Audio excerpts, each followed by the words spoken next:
So we're picking up a delivery for a woman named Carol. She lives just a few blocks away from here, and she's requested some salad stuff, some salad fixings, and some fruit. As I said, produce is really important to people.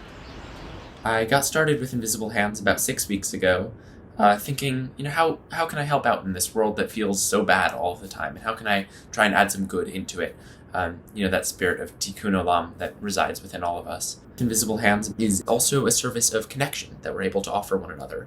So it's not just about, I drop off your groceries outside your door and I leave, but it's also very much about how can I be your friend, and it's about connecting with one another. Carol and I connected through Cantor Singer. I told him that we were looking for people in need of a delivery because some press wanted to report on it, and he said, I have just the person for you. 20-year-old Liam Elkind of Morningside Heights and Carol hit it off right away. She said, okay, fine, but after this whole thing is over, you're going to have to come over for some tea and cookies. And I said, okay, sounds good. The opportunity to make a friend who's 60 years older and to stay in contact with that friend, which he has done with me, gives me hope. I believe Liam and I are connected now in a way that is going to be a very lasting friendship. It's interesting because, even though we go to the same synagogue, I don't think that we had ever met before.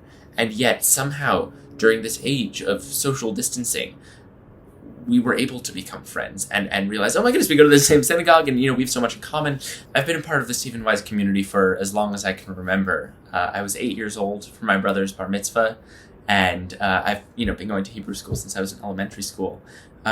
And I remember doing my Torah portion about Bereshit and talking about, how sometimes when we're trying to do good in the world, we get very possessive over that good that we're putting into the world. And in a time of social distancing, at a time when we are supposed to be turning inward, to instead say, no, I'm going to focus my attention outward. I'm going to see what else I can be doing to help my community. And I think that is a belief and a creed that Stephen Wise and that Judaism has instilled in me.